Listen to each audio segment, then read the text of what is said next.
안녕하세요. 자영업을 하는 50대 남자입니다. 얼마 전에 거리두기가 해제되면서 조여왔던 숨통이 조금씩 트이는 것 같네요. 코로나로 인해 가정과 사회생활 또는 경제적인 부분으로 힘든 것들이 많았겠지만 제가 겪은 고통은 이루 말할 수 없을 만큼 견디기 힘든 거였습니다. 코로나는 저의 모든 걸 바꿔놨죠. 뭘 그렇게 잘못했냐며 하늘에 대고 원망도 해봤으며 지나가는 사람들을 붙잡아 하소연을 한 적도 있을 만큼 답답한 시간들이 있었습니다. 하지만 비 온 뒤 맑음처럼 막막하고 어두운 제 앞날에 한 줄기 빛이 내린 사연을 여러분께 소개해 드리려고 해요. 코로나 종식이라는 단어는 아직 입에 담을 수 없겠지만 현재 힘들고 지쳐있는 분들에게 제 사연이 작게나마 위로가 되었으면 좋겠습니다. 저는 15년이 넘도록 공무원 생활을 했었죠.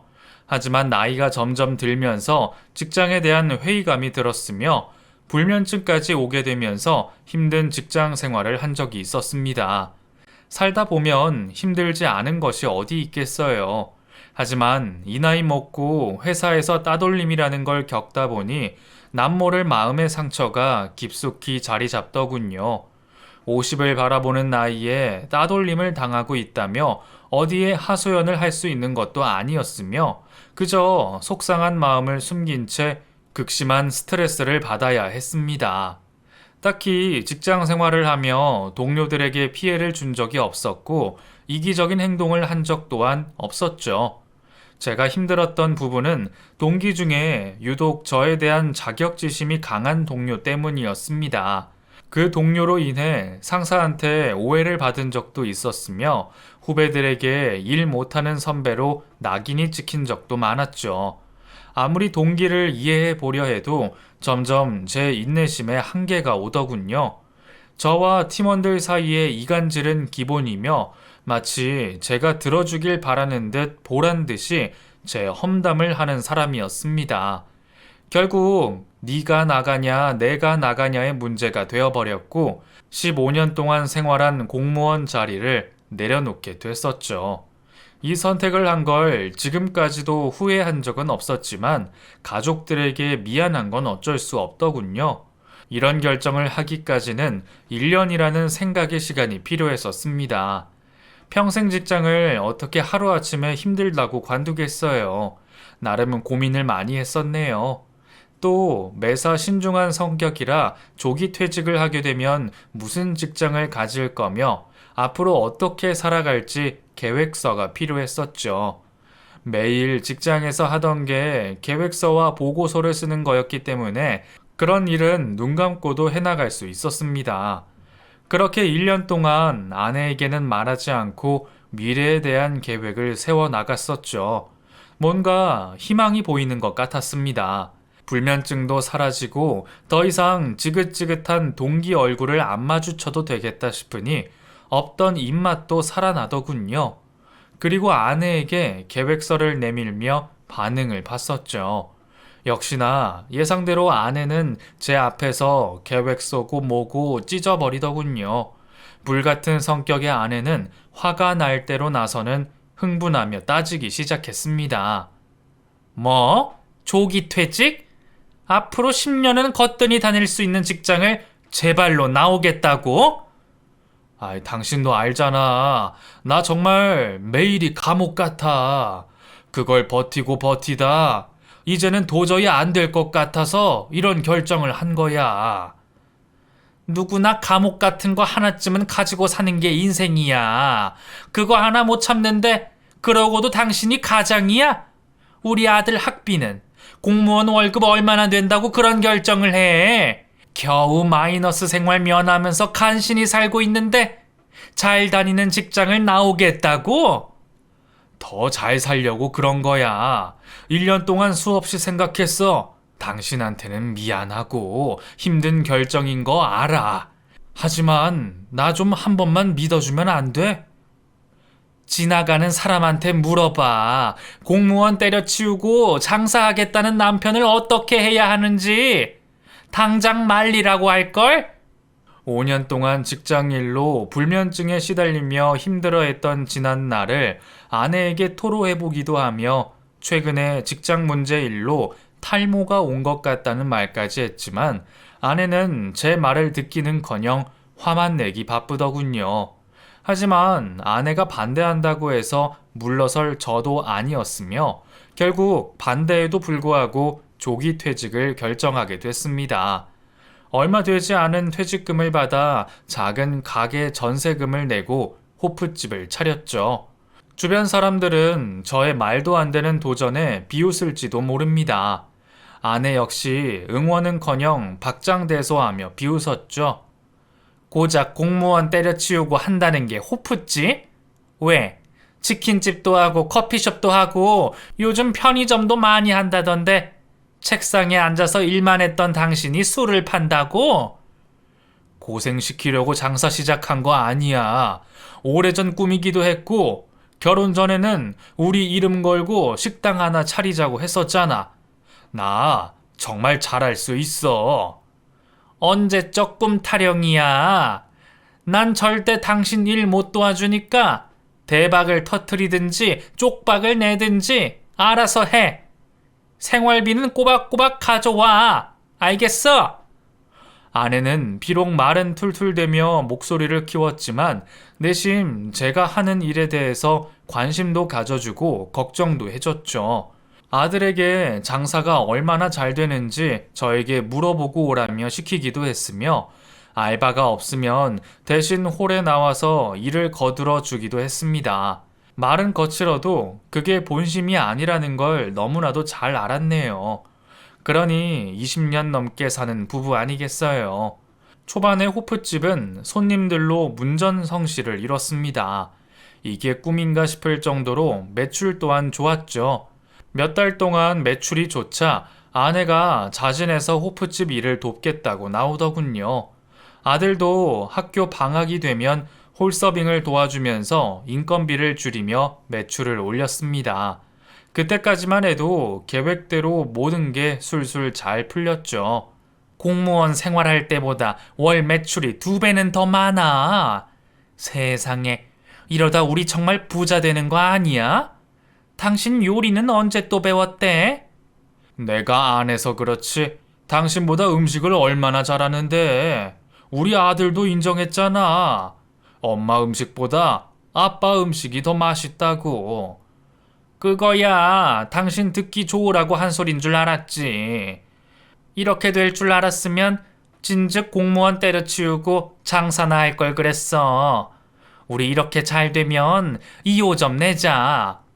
지나가는 듯한 아내의 말은 결국 현실로 다가왔고 호프집 1호점이 대박이 나자 저희 부부는 대학가 근처에 2호점을 냈습니다. 하지만 2호점은 1호점보다 매출이 들쑥날쑥했죠. 아무래도 대학가 근처이다 보니 방학 때는 아예 손님이 없는 날이 수두룩했습니다. 그나마 번화가에 있는 1호점의 매출로 2호점을 간신히 끌고 갈 수 있었네요. 그리고 코로나가 터지고 말았죠. 사람들은 더 이상 모이지 않았으며 매출은 서서히 떨어지더군요. 2호점은 학생들이 학교를 오가는 일이 없게 되면서 아예 문을 닫고 말았습니다. 그 바람에 빚을 떠안게 되었죠. 그래도 1호점은 코로나 터지기 전보다는 아니지만 단골 손님들로 인해서 간신히 적자는 면할 때였네요. 그쯤 아내가 변하기 시작한 건 막 2호점 문을 닫고 1호점에서 저와 아내만 일을 하게 되면서였습니다. 하지만 처음부터 아내가 변한 건 아니었어요. 아내는 장사가 잘 될 때는 세상 모르고 돈을 썼었죠. 사치를 부리기 시작하면서 생전 명품에는 관심도 없었던 사람이 명품을 사고 사모님 흉내를 내기 시작했습니다. 그 모습이 얄밉다기보다는 그동안 나 때문에 고생했으니 호강시켜 주자라는 마음이 더 커서 아내가 원하는 대로 하게 내버려뒀죠. 어디 다녀와? 이제 내가 일 안 해도 우리 거뜬하잖아. 나 골프 좀 배워볼까 하는데 당신도 가게에만 매달려 있지 말고 운동 좀 해. 이제는 사람 써도 되잖아. 당신이 좋아하니까 내가 다 좋다. 내 선택 믿고 따라와줘서 고마워. 그동안 하고 싶었던 거 다 해. 난 뭘 해도 지금이 행복하니까. 가정을 지키는 일은 누구 한 명만 희생하면 될 줄 알았습니다. 그리고 그동안 믿고 따라와 줬기 때문에 아내에게 해줄 수 있는 보상이라고 생각하며 아내가 원하는 대로 하게 내버려뒀었으며 저는 열심히 가게 일만 몰두했네요. 그리고 그때 막 2호점을 오픈할 때여서 정신없이 바쁠 때였죠. 제 손이 안 가는 곳이 없을 정도로 열심히 살았던 것 같습니다. 어느 정도 가게들이 안정선에 들어오자 1호점은 제가 맡아서 했으며 2호점은 믿을 수 있는 직원을 점장으로 둬서 꾸려갔죠. 그런데 해가 거듭될수록 아내와 삐걱거리는 일들이 조금씩 생기기 시작했습니다. 한 번은 제가 2호점에 갈 일이 있어서 아내에게 잠시 1호점 오픈 준비를 도와달라고 한 적이 있었죠. 여보, 바빠? 지금 2호점에 문제가 생겼다고 해서 가봐야 하는데 당신이 가게 좀 볼 수 있어? 오픈 준비해야 하는데 와서 도와줘. 못 가. 백화점 문화센터야. 여기서 플라워 레슨 받고 있단 말이야. 그리고 그런 일은 이제 나한테 시키지 말고 알바생한테 시켜. 가게 문 여는 사모님 봤어? 암튼 바쁘니까 끊어.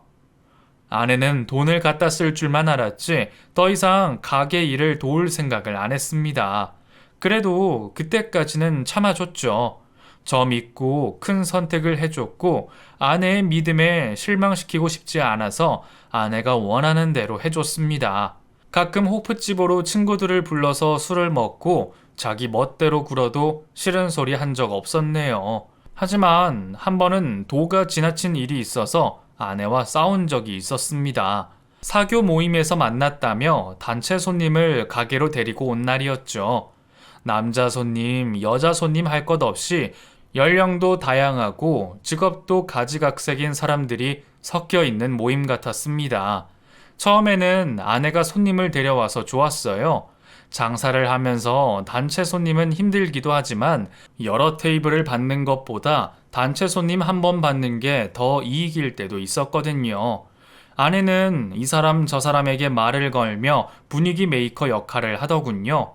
그 모습을 보면서 주방에서 요리만 할 수 없어서 메인 요리를 들고 테이블로 갔었네요. 아유, 이렇게 와주셔서 감사합니다. 이건 제가 드리는 서비스니까 드세요. 혹시라도 뭐 필요한 거 있으면 불러주시고요. 그렇게 인사를 마치고 나오려는데 한 남자 손님이 저를 붙잡으며 한 소리를 하더군요. 처음에 술주정인 줄 알고 무시하려 했는데 다른 손님들의 반응도 그렇고 이 남자의 말에 기가 막힌 적이 있었네요. 사장님, 제가 누나를 얼마나 좋아한 줄 아세요? 여기 있는 사람들은 다 알 거예요. 누나한테 고백도 했는데 차였다니까요. 누나라뇨? 제 와이프를 두고 하는 말인가요? 네. 아니, 돌싱 모임에 유부녀가 들어올 줄은 몰랐죠. 여기 다 돌싱남, 돌싱년대. 우리 누님만 이렇게 버젓이 남편이 있다니까 제가 믿을 수가 없네요. 아내가 손님들이라며 데려온 사람들은 돌싱 모임이었으며 돌싱이 될 뻔했다며 제 앞에서 아무렇지 않게 웃으며 말을 하는 아내를 볼 수 있었습니다. 나도 돌싱 될 뻔했다니까. 이 사람이 공무원 때려친 날 진짜 이혼하고 싶었는데 누가 이렇게 대박 날 줄 알았겠어. 그렇지 여보. 아내는 단단히 취했는지 저희 부부의 가정사를 처음 보는 사람들에게 말을 하더군요. 얼굴이 화끈해져서 당황했던 기억이 나네요. 도대체 아내를 이해하려고 해도 이해가 되지 않았던 날이었죠. 그리고 돌싱 모임에서 마치 돌싱녀처럼 하고 다녔다는 주변 사람들 말에 화가 치밀었습니다. 제가 감쪽같이 속았잖아요. 누나랑 데이트도 여러 번 했는데 전혀 몰랐다니까요. 누나, 말해봐요. 내가 데이트하자니까 좋다고 했죠. 그런데 유부녀라는 말은 안 해주고 그럼 제가 일찍 포기라도 했죠. 저 남의 것 탐내고 그런 사람 아니거든요. 남편 앞에서 못하는 소리가 없어. 술 먹으러 왔으면 곱게 술을 드세요. 여보, 여기 술 떨어졌다. 술 좀 더 가져와줘. 당신, 나랑 좀 이야기해. 아내에게 이 상황에 대해서 설명을 들어야 했기 때문에 가게 밖으로 불러냈죠. 술에 잔뜩 취해서 걷는 것도 힘든 아내를 밖으로 불러 당장 그 모임에서 나오라고 했습니다. 그 모임은 돌식 모임이라면서 왜 유부녀를 받아주고 도대체 그런 모임을 어떻게 알고 들었는지 답답할 노릇이었죠. 아내는 자신이 뭘 그렇게 잘못했냐며 오히려 적반하장으로 나오더군요. 아내의 말도 안 되는 논리에 기가 막힐 뿐이었습니다. 당신, 분위기 망치게 왜 그래? 지금 일하고 있잖아. 매출 뽑으려는 거 안 보여? 저 사람들 다 직장 빵빵한 사람들이야. 여기서 나 째려볼 시간 있으면 주방 가서 서비스 좀 더 내와줘. 나도 체면이 있지. 뭐야? 왜 저런 모임에 가입한 거야? 아니, 그리고 데이트라니? 한참 어려 보이던데 고백은 뭐고? 당신 지금 뭐 하는 거야? 내가 이러려고 돈 버는 줄 알아? 나한테 고맙다고는 못할 망정 왜 화를 내? 영업하고 있잖아. 이 모임 저 모임 가입해서 손님들 데려오는데 자꾸 딴지 걸 거야? 손님, 내가 모를 줄 알아? 당신 사심 채우려는 거잖아. 아니, 도대체 무슨 짓을 하고 다니는 거야? 아니, 그럴 거면 건전하게 가게에서 일을 해. 인건비라도 아끼게. 아들한테 미안하지도 않아? 아내는 큰 소리를 치며 제게 변했다면서 잔소리 좀 그만하라며 가게 안으로 들어가 버리더군요. 하지만 변한 사람은 아내였습니다. 돈이 없으면 없다고 짜증을 냈었으며 많으면 많다고 밖으로 돌아다녔죠. 그리고 우려대로 코로나가 터졌네요. 2호점은 순식간에 문을 닫고 말았고 1호점에 모든 걸 걸어야 했습니다. 아내는 한동안 씀씀이가 커졌기 때문에 코로나로 인해 피해를 많이 본 사람 중에 한 사람이었죠. 손님이 없고 장사가 안 되니 매출이 제자리라 좋아하는 쇼핑은커녕 인건비를 줄이기 위해 가게에 나와 있어야 하는 신세가 됐습니다. 그때부터 온갖 불평불만에 원망까지 들어야 하는 건 제 몫이 되었죠. 장사가 잘 될 때는 나오지 말라고 해도 알아서 나왔는데 이제는 나와달라고 사정을 해야 할 입장이 되었네요. 내가 이럴 줄 알았어. 왜 잘 다니던 공무원은 때려쳐가지고 이게 뭐야? 파리만 날리잖아. 당신 정말 해도 너무하네. 내가 공무원 때려친 지 몇 년인데 장사 안 된다고 옛날 일을 끄집어내. 그렇게 내 속을 긁어야겠어? 이제 와서 뭐 어쩌겠다는 거야? 이게 다 당신 때문이잖아. 코로나 터질 줄 몰랐어? 왜 2호점을 내서 빚더미에 앉게 만들어? 내 인생 책임져. 당신이 다 말아먹은 거야. 아니, 코로나 터진 것도 내 잘못이야? 도대체 왜 이렇게 예민하게 굴어? 1호점 안 망했어. 원망하려거든 딴 데 가서 풀어. 나한테 이러지 말고. 아내는 정말 쉴 새 없이 저에 대한 원망만 했습니다. 심지어 저와의 결혼까지 무르고 싶다는 말도 했었죠. 부부 생활한 지 20여 년이 넘었지만 그래도 아내와의 결혼에 대해서 후회한 적은 없었네요. 부부는 의리로 산다죠. 함께 해온 지난 세월이 있었으며 저희에게는 사랑하는 아들이 있었기 때문에 아무리 원수에 밉다 한들 얼마나 밉겠어요. 미워도 내가 책임져야 하는 사람이고 평생을 함께할 사람인데 품고 아껴줘야죠. 하지만 아내는 저와 다른 생각을 하고 있어 보였습니다.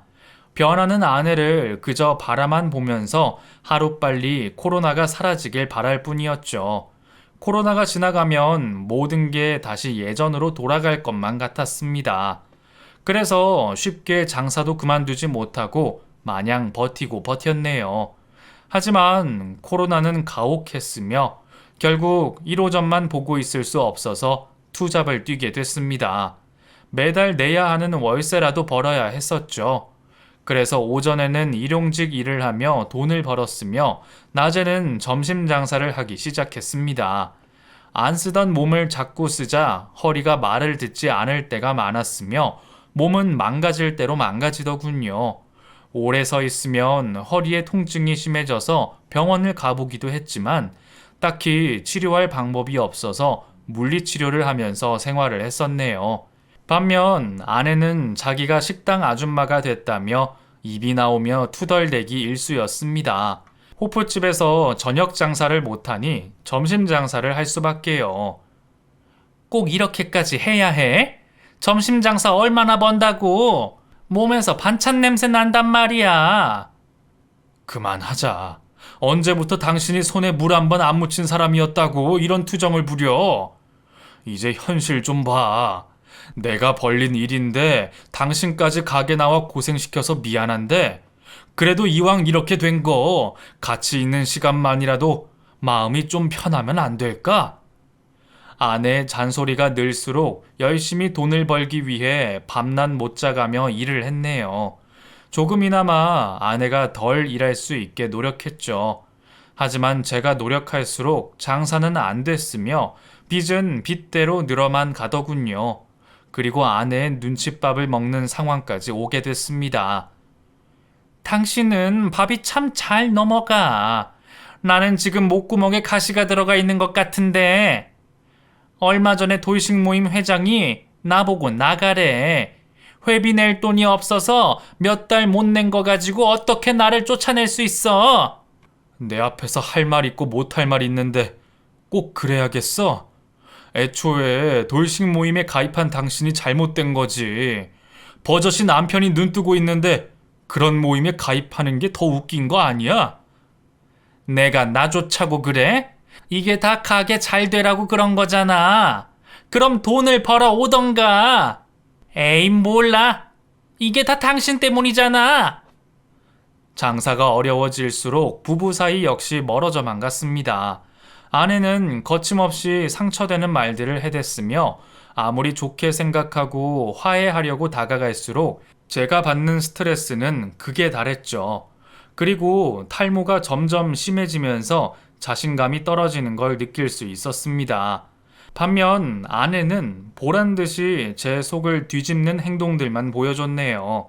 인건비를 줄이자는 명목으로 아내는 홀을 맡고 저는 주방을 맡으면서 일을 했지만 어느 순간 가게가 이상한 분위기로 흘러가는 걸 느낄 수 있었습니다. 아내를 보러 오는 단골 손님이 1명, 2명 늘어나기 시작하더군요. 처음에는 제법 손님들이 오니 기분이 좋았습니다.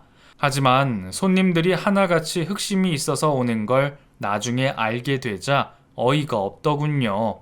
주방에서 음식을 만들면 홀에서는 무슨 일이 일어나고 있는지 미처 신경 쓸 겨를이 없었죠. 우리 이번 달은 적자 아니지? 월세 낼 수 있게 된 게 다 내 탓인 줄 알아. 손님들 단골 만들고 응대해주고 당신이 한 건 도대체 뭐야? 그래. 이게 다 당신 덕이야. 고맙게 생각해. 당신 없었으면 벌써 문 닫고도 남았지. 그러니까 당신은 내 말만 믿고 나한테 잘하란 말이야. 나 같은 마누라가 어딨어? 아내의 말이 끝나고 속으로 여기서 뭘 더 어떻게 잘해야 하는지 아내에게 묻고 싶었습니다.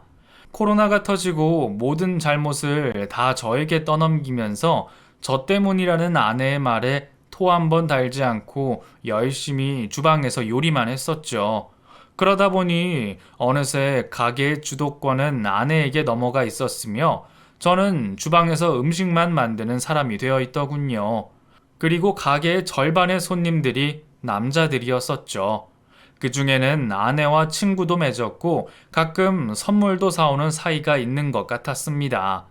아내에게 뭐라고 해봤지만 친구가 선물도 못하냐며 오히려 저를 속 좁은 남자로 몰아세우는 일들이 허다했죠. 촌스럽게 왜 그래? 당신 호프집 사장님이야. 사사건건 이런 일에 간섭하면 힘들어. 그냥 요리하는 사람이면 요리만 신경 써.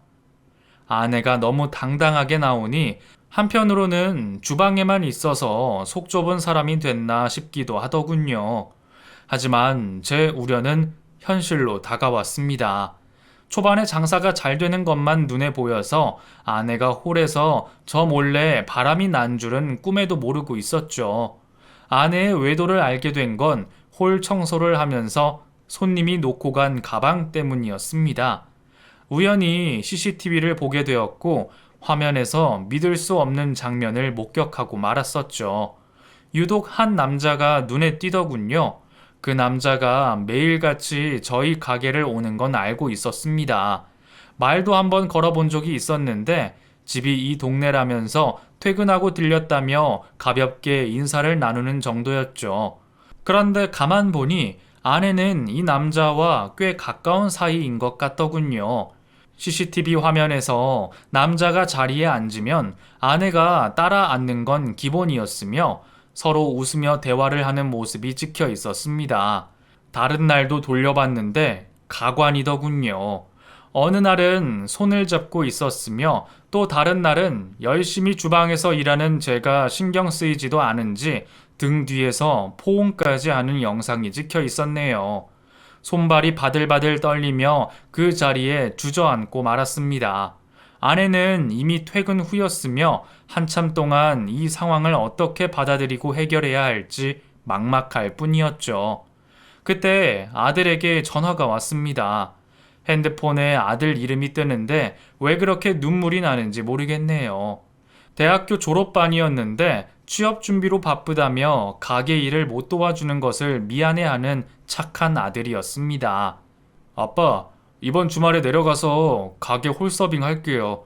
요즘도 엄마 잔소리 심하죠? 바쁜데 뭐하러 와? 네 엄마랑 둘이서 해도 거뜬해. 손님도 별로 없고. 그래도 주말은 좀 있잖아. 괜히 몇 시간 알바 쓰지 말고 내가 이번 주에 갈 테니까 그런 줄 알아요. 근데 아빠 목소리에 힘이 없네. 어디 아픈 건 아니죠? 아프긴. 이 아빠 절대 안 무너진다. 아들에게 그렇게 말은 했지만 전화를 끊고 펑펑 울었습니다. 이미 제 몸과 마음은 무너지고 지쳤죠. 아내가 원망스럽기도 했지만 이 모든 상황들이 제 선택으로 인해서 이렇게 된 건 아닌지 싶어 미칠 것만 같았습니다. 이미 벌어진 일을 어떻게 감당해야 할지 머리가 굴러가지 않았죠. 그나마 믿을 수 있는 건 아내에 대한 신뢰밖에 없었네요. 속으로 절대 그 이상은 아닐 거라는 작은 믿음으로 아내를 믿고 싶었습니다. 그저 손님으로만 지냈을 거야 라는 말을 되뇌었네요. 그리고 다음 날 가게 오픈 준비를 하면서 아내에게 물었습니다. 그런데 아내는 오히려 화를 내며 자기를 감시하냐는 말을 하더군요. 그동안 감시했던 거야? 나는 뭐 좋아서 여기서 일하고 있는 줄 알아? 당신이 공무원만 안 때려쳤으면 이런 일은 없을 거 아니야. 또 그 소리. 지금 그 이야기가 아니잖아. 당신 나 몰래 바람 폈냐고. 감시했던 게 아니라 우연히 보게 된 거야. 당연히 당신 믿지만 당신 입으로 아무것도 아니라는 말이 듣고 싶은 거라고. 내가 설령 바람을 펴도 그건 다 당신 때문이야. 그리고 그깟 바람 좀 피면 어때? 뭐라고? 당신 지금 그걸 말이라고 해? 당신 말은 그냥 손님과 직원 사이가 아니라는 거야? 마음대로 생각해. 뭘 하든 장사만 잘 되면 되는 거 아니야? 나 때문에 단골 생겨서 그나마 가게 운영할 수 있는 거야. 당신은 나 없음 이미 길바닥 신세였다고. 그래, 내가 100번 양보해서 다 잘못했어. 잘 다니던 공무원 때려쳐서 당신 손에 물 묻히게 한 거 정말 미안해. 이제는 당신 가게 나오지 마. 여기 일은 내가 어떻게 해서든 해볼 테니까 당신은 이제 좀 쉬어. 저희 부부의 관계가 다시 예전으로 돌아갈 수는 없겠지만 아내가 가게 일을 그만두는 게 최선의 선택일 줄 알았습니다. 하지만 아내는 가게의 매출을 떠나서 사람들을 만나는 게 좋다는 말을 하더군요. 그리고 오히려 적반하장으로 나오면서 저에게 큰 소리만 쳤습니다. 여기서 저마저 소리내며 화내고 따져봤자 서로 감정만 다칠 게 뻔했기 때문에 아내를 살살 달래가며 더 이상 가게에 나오지 않는 게 좋다는 말을 했었네요. 처음에는 왜 자기가 제 말을 들어야 하냐며 나오라면 나오고 나오지 말라 하면 안 나와야 하냐며 불같이 화를 냈지만 모든 자존심을 다 내려놓고 아내를 설득했습니다. 한참의 설득 끝에 아내는 가게를 안 나오겠다고 하더군요. 매출 책임진댔지? 나야 일 안 하면 좋지. 어디 얼마나 나 없이 잘하나 보자. 일을 떠나서 내 말 이해한 거 맞지? 당신 이번 한 번뿐이야. 더 이상 가게 손님 만나지도 말고. 이런 걸 내 입으로 부탁해야 하는 것도 웃기잖아. 그렇게 아내는 더 이상 가게 일은 하지 않았네요. 겨우겨우 월세만 내는 정도로 일을 이어가는데 가끔 아내가 남자 사람 친구라면서 가게에 남자를 데리고 온 적이 있긴 했었죠. 속은 뒤집어졌지만 자기 친구들이라며 태연하게 소개해 주는데 뭐라 딱히 할 말도 없었습니다. 하지만 생각할수록 열이 받는 건 어쩔 수 없더군요. 아내가 뻔히 외도를 하고 있는 것 같은데 아무것도 할 수 없는 제 입장이 답답했습니다.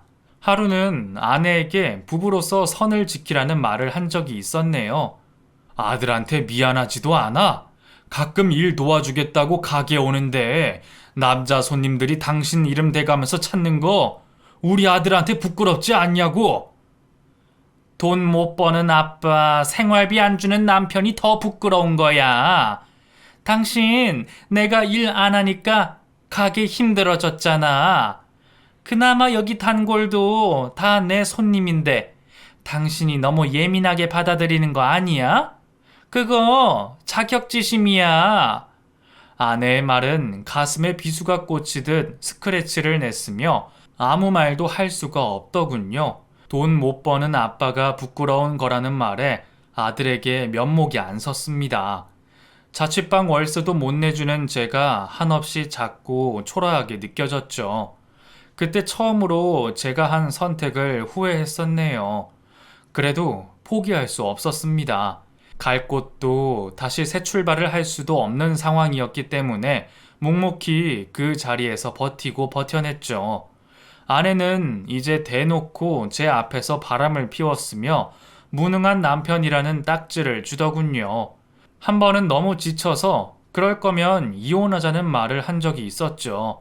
아내는 이혼도 돈이 있어야 하는 거라며 딱 잘라 거절을 하더군요. 그러면서 제 앞에서 친구라는 이름으로 남자들을 만나기 시작했습니다. 아내는 아내대로 밖으로 돌고 아들은 취업 준비로 정신이 없을 때쯤 사건이 하나 생겼죠. 가게 문을 닫으려고 밖에 나왔는데 아내가 누군가와 팔짱을 끼고 가는 게 아니겠어요. 뒷모습이었지만 분명 아내 같아서 쫓아갔는데 역시나 아내가 저를 보더니 놀라더군요. 여보, 아직 가게 문 닫을 시간 아니잖아. 가게에 있어야 할 사람이 갑자기 나타나서 놀랬잖아. 이제 하다 대놓고 이러고 다니는 거야? 손님이 너무 없어서 일찍 닫으려고 했는데 이제 보니 당신은 친구랑 팔짱 끼고 어딜 그렇게 바쁘게 가? 가게 나오지 말라고 했더니 이러고 다니고 있었던 거야?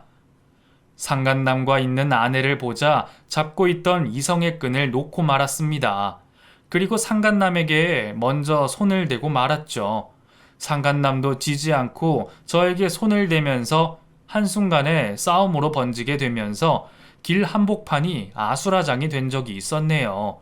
결국 누군가의 신고로 경찰들이 오게 되면서 처음으로 경찰서라는 곳을 가게 됐습니다. 아내는 이미 저에게 마음이 떠났는지 제 근처로 오지도 않고 상간남 곁에서 머물더군요.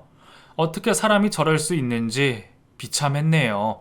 그래도 아직은 부부이고 아들이 있는데 말이죠. 그 사건 때문에 아내에게 있는 정도 다 떨어지고 더 이상 부부라고 할 수 없을 정도로 상황이 악화됐었습니다. 그리고 합의를 하게 되면서 집에 도착하자마자 아내는 제 등 뒤에 대고 저를 위해서라며 변명을 하더군요. 내가 일부러 그런 거야? 당신 나 아니면 합의 못했어. 그 사람 고집이 얼마나 센 줄 알아? 그만해라. 그냥 이혼하자. 돈 있어? 위자료 줄 돈 있냐고? 빚만 있는 주제. 나야 이혼하면 감사하지. 그동안 별 볼 일 없는 남자랑 몇십 년을 산 내 인생이 억울하다. 날이 선 아내의 말은 제 가슴에 비수가 되었으며 더 이상 이 여자와 살 수 없을 만큼 지쳐버렸죠. 아내의 거친 말과 잔소리도 듣고 싶지 않았습니다. 아내에게 이혼 얘기를 꺼내면서 사라졌던 불면증이 다시 찾아왔고 뜬 눈으로 밤을 샌 적이 많았죠. 하지만 아내는 무슨 이유인지 이혼 서류에 사인을 차일피일 미루기만 하더군요. 그쯤 저에게 스트레스로 인한 원형 탈모가 오게 되자 어차피 잘 보일 사람도 없고 아내도 없는데 이참에 삭발을 하기로 마음먹었습니다. 아내가 정말 싫어하는 스타일이지만 이혼할 마당에 아내 눈치를 더 이상 볼 일이 뭐가 있겠어요. 그런데 아내는 저에 대한 배려가 있는 건지 가게에 와서는 삭발을 했다고 핀잔을 주더군요. 당신이 애야? 내일이면 50인데 아주 나이 많아요 라고 머리에 광고를 하고 다니네. 어울리지 않게 웬 삭발이야? 이혼 서류 가져왔어? 그거 아니면 염장 지르지 말고 가. 어차피 이제 우리 남남이야. 내 머리 가지고 내 마음대로 하겠다는데 왜 난리야? 아들 장가는 보내야 할 거 아니야. 그 꼴로 사람들 만나는 거 창피하지도 않아? 장가 보내고 나서 이혼을 하든 말든 해야지. 우리 아들 미래는 신경도 안 쓰지? 정말 뻔뻔하네. 아들 미래 걱정하는 엄마가 남편이 버젓이 있는데 그 앞에서 바람을 펴? 그래 놓고 아들 미래 어쩌고 저쩌고. 진짜 이기적이다. 이렇게 이기적일 수 있는지 무섭기까지 해. 아내는 가끔 가게로 찾아와서는 제 속을 긁는 말을 하고는 사라졌습니다. 이미 아들도 저와 아내의 끝난 관계를 이해했으며 엄마가 아닌 저와 살겠다는 의사를 밝혔죠. 너도 이제 성인이니까 알 건 알아야지. 그동안 눈치챈 것도 있을 거야. 부모로서 너한테 미안하다. 나 아빠랑 살래요. 엄마 얼굴 못 보겠어. 아빠는 이제 내가 있으니까 기운 좀 내요. 응? 너한테 미안하다. 아들이 저와 함께 하겠다는 말을 하자 아내는 섭섭했는지 매번 저를 찾아와 화풀이를 하고 가더군요. 본인과 지낼 줄 알았는데 아들한테서 보고 싶지 않다는 말을 듣고 속이 상하긴 했었나 봅니다. 괜히 일하고 있는 저에게 와서 심술을 부렸죠. 또 들리는 소문으로는 상간남과 같이 살고 있다고 했는데 그러든지 말든지 신경 쓰지 않기로 했습니다. 그런데 결정적으로 이혼을 할 수 있는 사건 하나가 생기고 말았네요. 아내는 무슨 심보인지 별거를 하면서 이혼을 하기로 했는데 이혼 서류를 써주지 않더군요. 어차피 저희 부부는 다시 이어질 가능성이 없었으며 사실 이혼 관계였기 때문에 남남처럼 지내고 있었습니다. 그러던 중 뜻밖의 일이 터지고 말았죠. 늘 가던 복권집에서 1,000원짜리 긁는 복권을 구입한 적이 있었네요. 복권을 사는 게 안 될 거라는 희망보다는 뭐든 되겠지라는 희망으로 사잖아요. 당시에 아내도 가게도 머리카락도 잃었던 저에게 기댈 곳이라고는 복권밖에 없었습니다.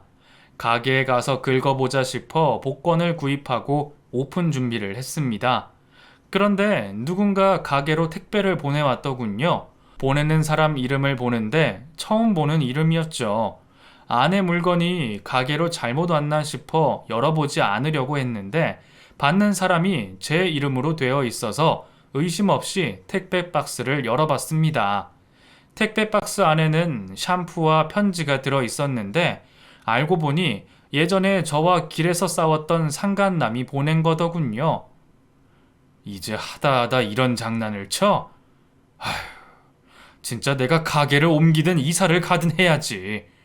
잊을만 하면 나타나서 사람 속을 긁지 않나. 이건 또 뭐야? 박스 안에는 제 탈모를 걱정했는지 탈모 샴푸가 있더군요. 도대체 이런 장난을 해서 얻는 게 뭔지 한숨만 나올 뿐이었습니다. 상간남이 보낸 택배는 마치 제 탈모를 비웃기라도 하는 듯 했으며 그 심보가 유치했네요. 결정적으로 상간남이 남긴 편지를 보자 인성이 바닥이라는 걸 느낄 수 있었습니다. 편지에는 저에게 하는 말 같은 글이 적혀 있었죠. 네 아내 지금 내 옆에 있다 라는 글과 아내가 작성한 이혼 서류가 있더군요.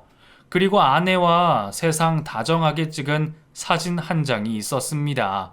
누가 봐도 이 택배는 의도적으로 약 올리기 위한 걸로 밖에 안 보였네요.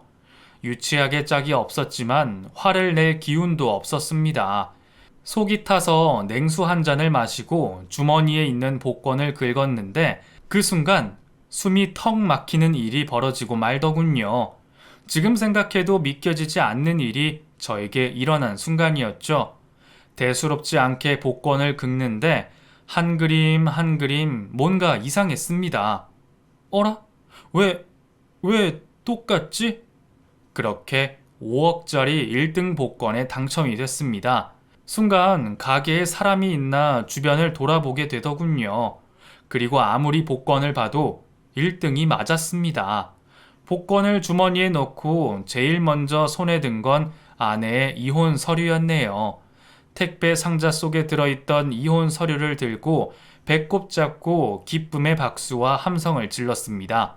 남들이 볼 때는 드디어 아내와 이혼을 해서 기쁜가 보구나 싶었겠지만 제 머릿속에는 5만 가지 계획들이 스쳐 지나갔었죠.